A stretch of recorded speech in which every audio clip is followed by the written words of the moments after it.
rapture adalah bukti kasih karunia Tuhan sehingga dia mengangkat gerejanya untuk tidak mengalami masa sengsara besar. Tapi kalau second coming itu Tuhan datang untuk menghakimi dunia.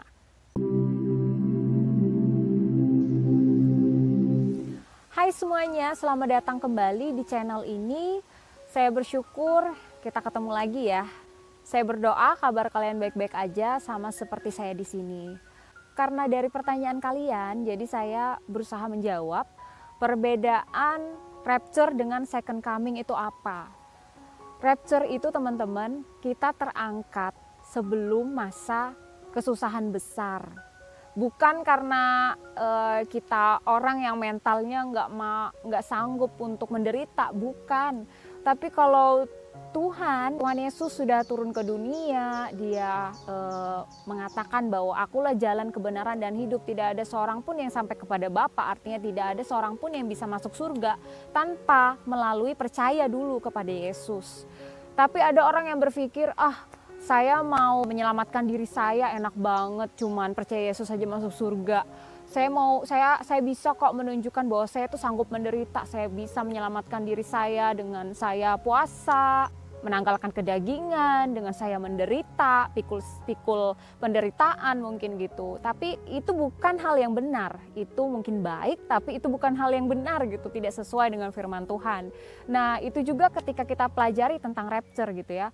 Kalau kita percaya apa yang dikatakan Alkitab, ya itulah yang Tuhan inginkan. Kenapa? Karena firman Tuhan jelas-jelas mengatakan akan ada pengangkatan, diangkat gitu, dan kita bertemu dengan semua orang yang udah meninggal di dalam Kristus, bertemu di udara, kita yang hidup diubahkan gitu kan ke tubuh kemuliaan. Ada juga ayat lain di dalam 1 Korintus 15. 1 Korintus 15 ayat 51 berkata, sesungguhnya aku menyatakan kepadamu suatu rahasia, kita tidak akan mati semuanya, tetapi kita semuanya akan diubahkan. Dalam sekejap mata pada waktu bunyi nafiri yang terakhir, sebab nafiri akan berbunyi dan orang-orang mati akan dibangkitkan dalam keadaan yang tidak dapat binasa dan kita semua akan diubah. Jadi suatu rahasia bahwa kita tidak akan mati semuanya, tapi kita semua akan diubahkan. Langsung ke poin ya, kalau rapture itu Yesus di awan-awan dan bunyi sangkakala dibunyikan, tapi dunia ini nggak dengar, orang-orang dari dunia ini nggak dengar teman-teman. Hanya orang-orang yang Tuhan Yesus datang untuk menjemput kita dan orang-orang yang siap itu yang dengar. Jadi ketika bunyi sangkakala di langit, di awan-awan ya, dan Tuhan Yesus ada di awan-awan, dia tidak turun ke bumi sehingga orang juga nggak tahu kalau Tuhan Yesus mengangkat kita gitu. Dan kalau second coming itu setelah rapture kan ada masa 7 tahun tribulasi, masa kesusahan besar. Daniel 9 ayat 26-27, sesudah ke-62 kali 7 masa itu akan disingkirkan seorang yang telah diurapi, padahal tidak ada salahnya apa-apa. Maka datanglah rakyat, seorang raja, memusnahkan kota dan tempat kudus itu, tetapi raja itu akan menemui ajalnya dalam air bah. Dan sampai pada akhir zaman akan ada peperangan dan pemusnahan, seperti yang telah ditetapkan. Raja itu akan membuat perjanjian itu menjadi berat bagi banyak orang selama 1 kali 7 masa. Pada pertengahan 7 masa itu, ia akan menghentikan korban sembelihan dan korban santapan, dan di atas sayap kekejian akan datang yang membinasakan, sampai pemusnahan yang telah ditetapkan menimpa yang membinasakan itu.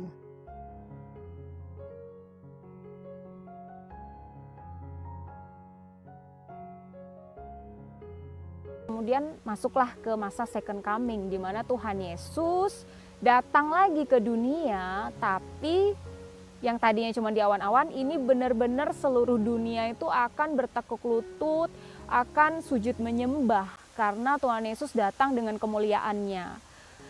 Di dalam Matius 16 ayat 27, sebab anak manusia akan datang dalam kemuliaan Bapanya, diiringi malaikat-malaikatnya. Pada waktu itu ia akan membalas setiap orang menurut perbuatannya. Jadi anak manusia akan datang dalam kemuliaan Bapanya dengan malaikat-malaikat. Semua dunia heboh gitu. Karena satu hari itu adalah hari yang benar-benar terakhir, dan pada hari itu Tuhan akan menghakimi setiap orang menurut perbuatannya. Jadi kalau orang yang baik, orang yang benar, bahkan mereka yang udah masuk masa sengsara besar ya pada hari itu akan di reward sama Tuhan. Orang-orang yang masih juga belum percaya Yesus yang memakai tanda bilangan binatang itu juga akan diberi upah sesuai dengan perbuatannya juga, yaitu masuk ke dalam masa siksaan api neraka teman-teman kemudian ya. Di dalam Lukas juga 21 ayat 27, pada waktu itu orang akan melihat Anak Manusia datang dalam awan dengan segala kekuasaan dan kemuliaan. Menyatakan bahwa Tuhan Yesus datang setelah masa tribulasi tadi bersama dengan kita. Jadi kalau waktu rapture, Tuhan Yesus hanya di awan-awan menjemput kita bersama dengan orang-orang yang juga tadi meninggal kemudian dibangkitkan, berkumpul di udara. Tapi kalau masa second coming, Tuhan Yesus datang ke dunia bersama dengan kita, bersama dengan gerejanya. Perikop dari pasal ini adalah kemenangan terakhir Tuhan menjadi raja di Yerusalem. Jadi dari Zakaria 14 ayat 2-5 di ayat yang terakhir, di situ dikatakan pada waktu itu kakinya akan berjejak di Bukit Zaitun yang terletak di depan Yerusalem di sebelah timur. Bukit Zaitun itu akan terbelah dua dari timur ke barat sehingga terjadi suatu lembah yang sangat besar. Setengah dari bukit itu akan bergeser ke utara dan setengah lagi ke selatan. Maka tertutuplah lembah gunung-gunungku, sebab lembah gunung itu akan menyentuh sisinya, dan kamu akan melarikan diri seperti kamu pernah melarikan diri oleh karena gempa bumi. Pada zaman Usia Raja Yehuda, lalu Tuhan Allahku akan datang dan semua orang kudus bersama-sama Dia.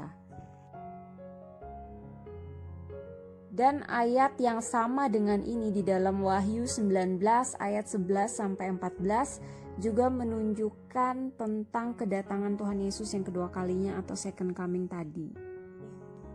Wahyu 19 ayat 11-14, lalu aku melihat surga terbuka, sesungguhnya ada seekor kuda putih dan ia yang menungganginya bernama Yang Setia dan Yang Benar. Ia menghakimi dan berperang dengan adil, dan matanya bagaikan nyala api, dan di atas kepalanya terdapat banyak mahkota, dan padanya ada tertulis suatu nama yang tidak diketahui seorang pun kecuali ia sendiri. Dan ia memakai jubah yang telah dicelup dalam darah, dan namanya ialah Firman Allah. Dan semua pasukan yang di surga mengikuti dia. Mereka menunggang kuda putih dan memakai lenan halus yang putih bersih. Yang ketiga, rapture itu Tuhan Yesus untuk menjemput orang-orang sebagai tanda kasih karunia Tuhan, orang-orang yang setia seperti kita. Karena Tuhan mau menyelamatkan kita dari masa sengsara yang akan menimpa seluruh dunia.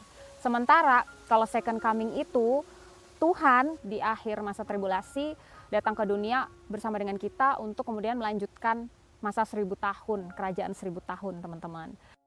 Kerajaan 1000 tahun dijelaskan di dalam Wahyu 20. Iblis dilemparkan ke dalam jurang maut dan menutup jurang maut itu selama 1000 tahun.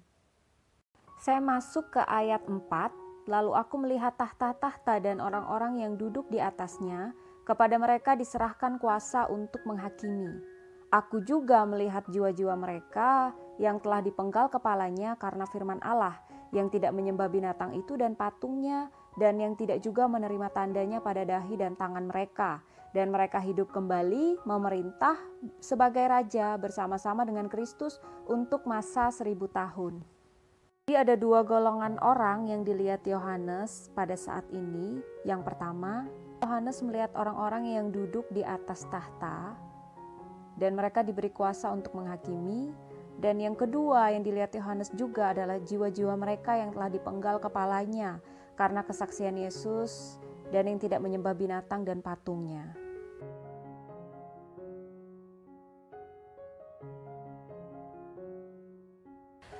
Terus kalau rapture itu harinya seperti pencuri. Banyak banget kan ayat-ayat di Alkitab yang mengatakan seperti pencuri, kayaknya di Matius ada, di Lukas ada. Itu semuanya yang menunjukkan tentang rapture. Kita nggak tahu harinya kapan, masa dan waktunya kapan, hari dan saatnya kapan, karena hari itu datang seperti pencuri. Itu menunjukkan rapture. Sementara kalau second coming kita tahu karena ada hitungan-hitungan di kitab Daniel, sehingga setelah 7 tahun itu Tuhan Yesus pasti datang untuk yang kedua kalinya, second coming.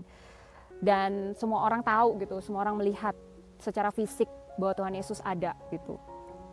Terus tadi rapture adalah bukti kasih karunia Tuhan sehingga dia mengangkat gerejanya untuk tidak mengalami masa sengsara besar. Tapi kalau second coming itu Tuhan datang untuk menghakimi dunia. Dan semua yang ada di dalam dunia akan dibalaskan sesuai dengan perbuatannya. Kalau pada rapture itu kita masuk ke surga bersama dengan Allah. Tapi kalau second coming, kita turun ke dalam dunia dan bersama dengan orang-orang yang sudah membasuh dengan darahnya sendiri gitu. Yang tadi keluar dari masa kesusahan besar itu, kita bersama-sama dengan mereka akan masuk ke masa 1000 tahun, kerajaan 1000 tahun teman-teman. Jadi itu aja sih perbedaannya, semoga ini bisa jelas buat kalian ya. Karena perbedaan rapture dengan second coming itu benar-benar berbeda. Nah, kalau Tuhan Yesus ketika di Kisah Para Rasul pasal 1 ya, dia terangkat ke surga. Malaikat kan berkata kepada murid-muridnya, kenapa kalian bersedih? Dia dengan cara yang sama akan turun juga gitu.